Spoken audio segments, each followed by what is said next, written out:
Yeah, g'day all, welcome back. This is attempt number 2 to find a decent substitute for the amazing King's 60 amp hour lithium. The last one was the Renogy 50 amp hour, but as per my previous videos, that didn't go down too well. The car started, the car moved, but yeah, it caused a lot of other issues.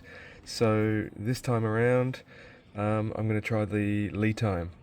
And fingers crossed it all goes well. More details later. Okay guys, and here we are, a few minutes later. Couple of issues, but nothing I couldn't solve straight away within that time. I'll get into those later, but as you can now see, the King's battery is out. Got the protection caps on there. The poor old label is looking a little worse for wear, because of course that's where I used to stick the Ansell BM200 battery monitor to the side, and I've pulled that on and off so many times now. It's not looking great, but that doesn't really matter. But yeah, this is the Lithium 50 amp hour lithium battery. The Ansell BM200 is reporting around about the 13.3 volt mark, so that's all good. For those with keen eyes, you may have seen this monstrosity here. That is the incorrect post, but it's the only way I could get it to work, and I'll get into that in the next video once I've driven around for a week, and if I've actually noticed any problems, because if I have noticed any problems, you'll probably never see this video. But to be honest, no, if this works well, I'll make a follow-up video and I'll stitch them all together, and yeah, give you my my reports and my findings, and fingers crossed this Lithium works beautifully, or just as good as the King's anyway. If it doesn't, the King's is going back in, and I think I'll just leave it at that. Alright, see ya. Yeah guys, okay, just came back from the half-hour test drive with the Lithium 50 amp hour lithium battery, 12 volt battery, and working beautifully. The Ansell BM200 was showing around about 14.83 during the drive, as it was under charging during the drive, which they normally are, for a few minutes or whatever. Was happily, merrily rolling along, came back home, got into the driveway, powered the car down, dead. Everything is dead. The Ansell BM200 isn't even flashing. I can't even get a voltage reading from that. I would say whatever happens in the Kia EV5 at shutdown has thrown the BMS in the top of the Lithium. At least I hope so, because if not, I have possibly done some damage to the car, but that's unlikely. I think it's probably something to do with the BMS in here, similar to the Renogy. When I turned the car off in the Renogy, as per my previous video, the brake pedal went to moved about 10 millimeters, and it went into utility mode and did all this weird stuff. But this one, yeah, brake pedal went down 10 mil, and then nothing. No screen, no noise, no fans, and not even a Bluetooth voltage monitor through the Ansell. And in fact, I don't even think the park brake engaged, which is an interesting little side effect of a BMS or even a 12 volt lead acid battery failing at the wrong time. So yeah, I've actually had to put a chock on the wheels. I'm not on a huge angle here, but yeah, all very interesting stuff.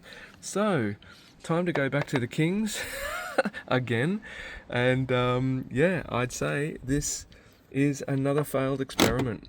I'll just make another quick video once I put the King's back with a summary. Alright guys, see ya.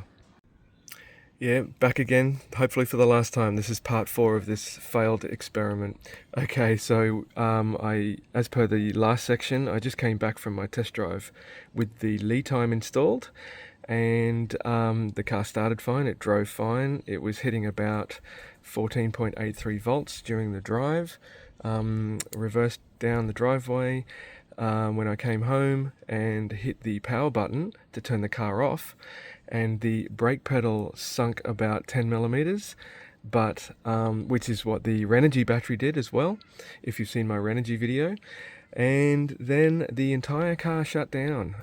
The handbrake or the emergency brake or whatever that brake's called didn't even activate.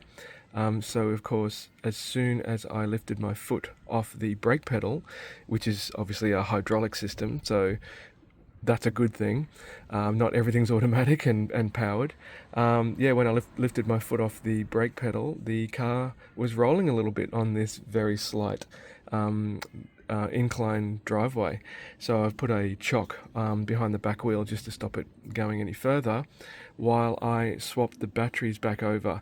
So before I did the swap, as per that last section, I wasn't getting any voltage out of the Lithium battery.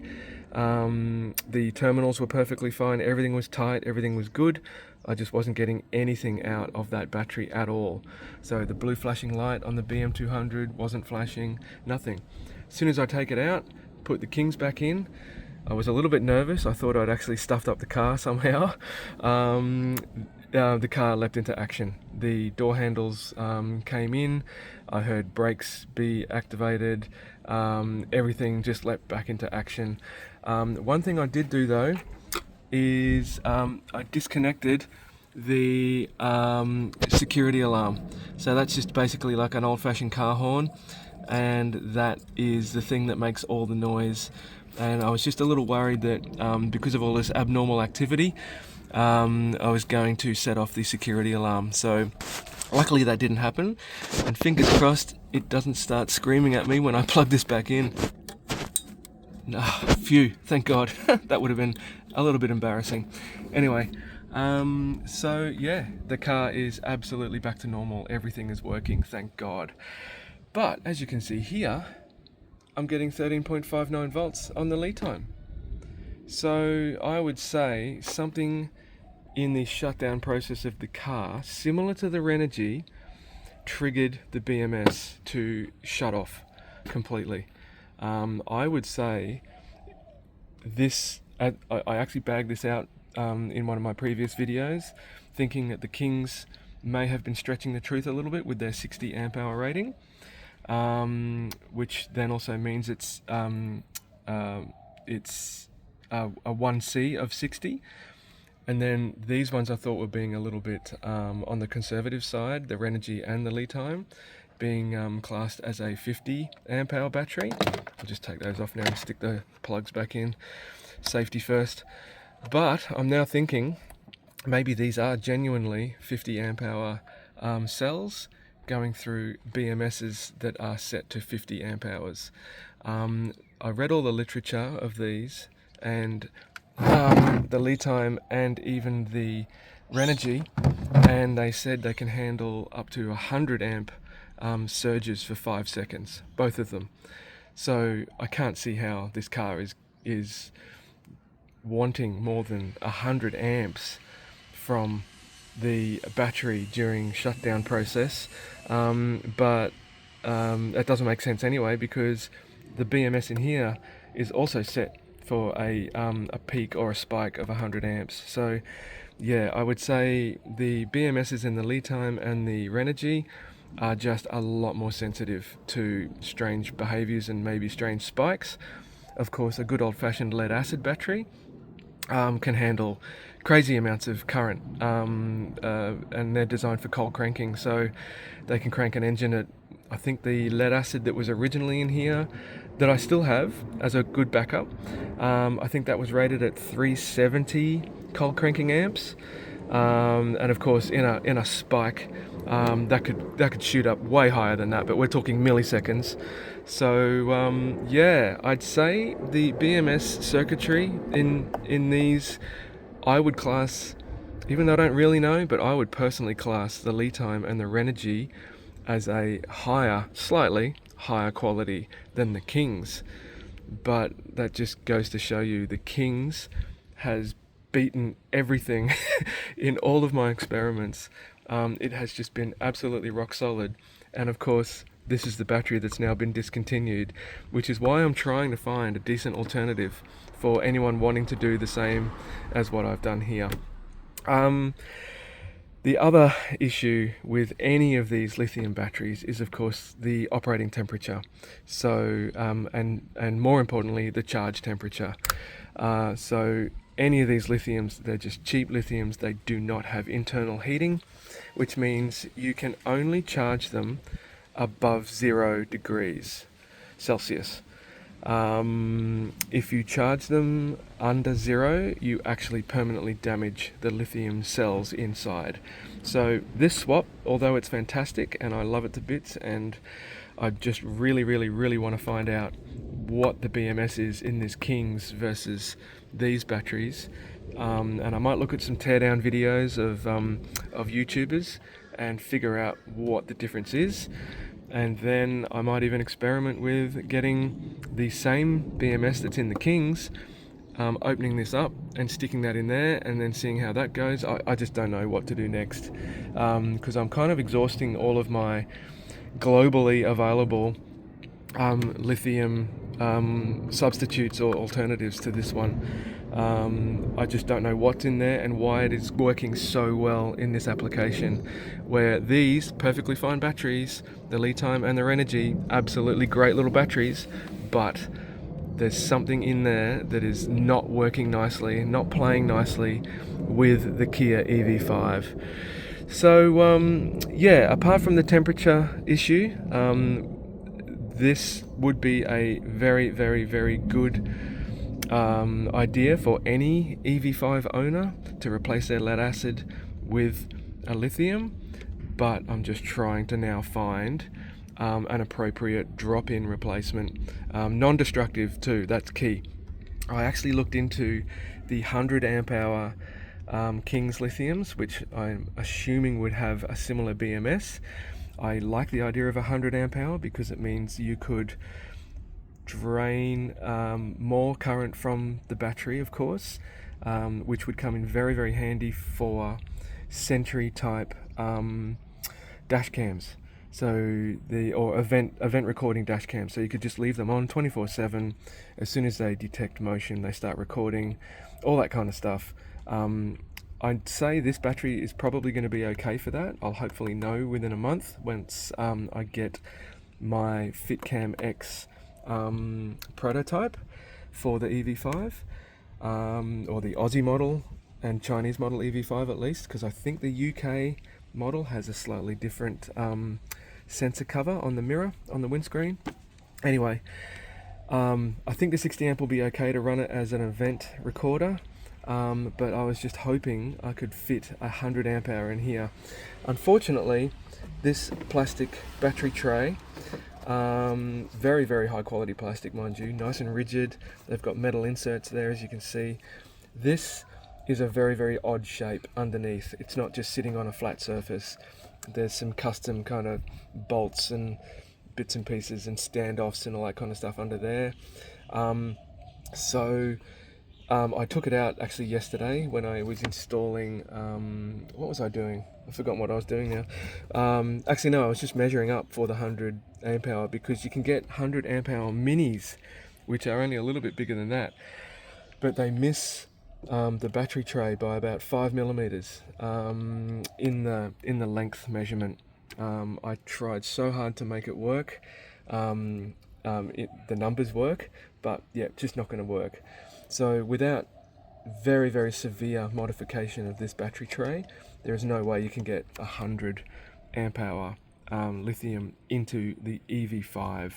Even if you remove that battery tray, I mean, anyone can do anything, sure, but if you remove that battery tray and replace it with a battery tray that could handle the footprint of 100 amp hour lithium, even the mini, that's fine. It's a lot of work, it's a lot of effort, not impossible, But then the biggest issue is you have to consider the height of the battery because of this.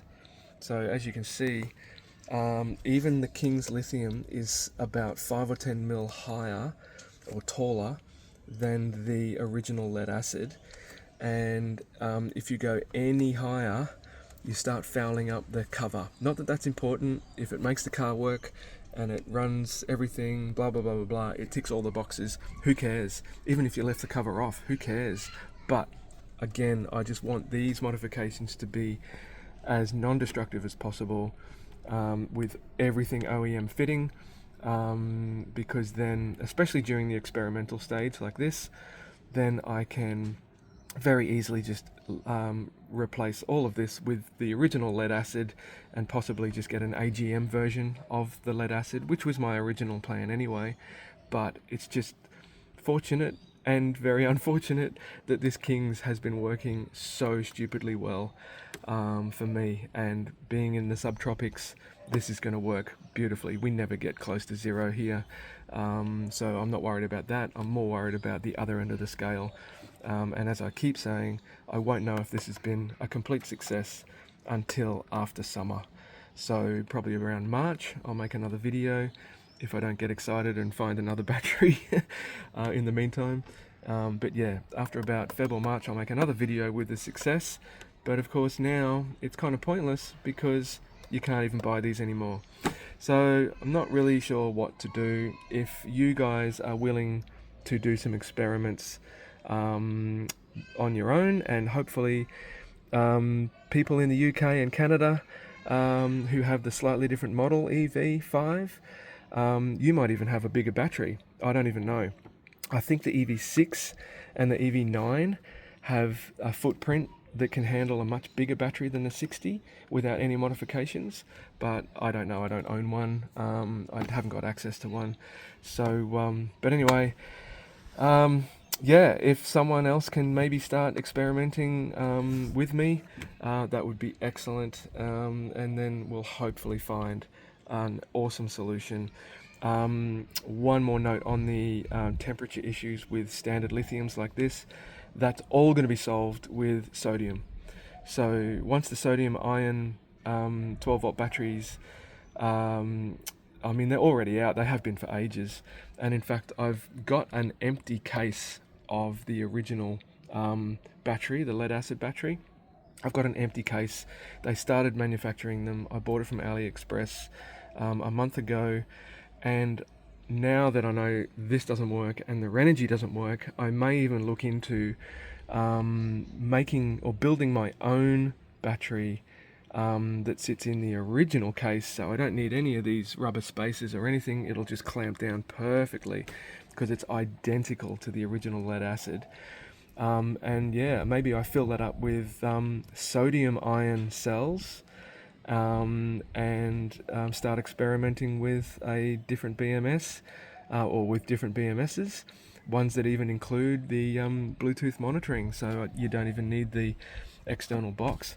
But of course that costs those cells to build my own battery, and then including the $50 empty case, you're looking at around about sort of $400 odd. So yeah, not cheap, nowhere near as cheap as these $150 jobs. So bit of a shame that they discontinued this. No one could tell me why they discontinued it, but I'd say it's just down to the fact that no one really wants the 60. Everyone wants to start at the 100 because it's only literally a little tiny bit bigger than this anyway. So it's not really a size issue. So yeah, all right, I'll leave this video at that. And yeah, if anyone else is keen to try experimenting, please comment on this video and let us know where to find your videos or information about it. All right, see you later.